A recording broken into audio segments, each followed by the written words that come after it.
Part number 6, knob, sphere of diameter 40, flat surface at a distance of 38, and M10 threaded portion and deep 10 mm. Open a metric, click order, choose base reference plane, go for revolve, select front plane. First I'll draw at a distance of 18, then I'll draw one more line for 20, then I'll go for circle. You draw one circle for this,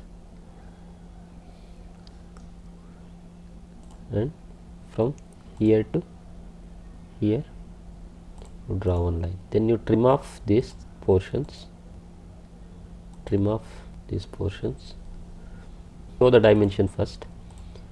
See, this is radius 20 and this is 18 and this is 20, total 38. This height is 38 and this is 20. Now I'll go for axis, choose axis, then click revolve, click for 360 degree, then finish. See, there is a flat surface in the bottom. Here you will make a threaded, go to hole option, select coincident plane here. Now go for options, selection, threaded, and M10.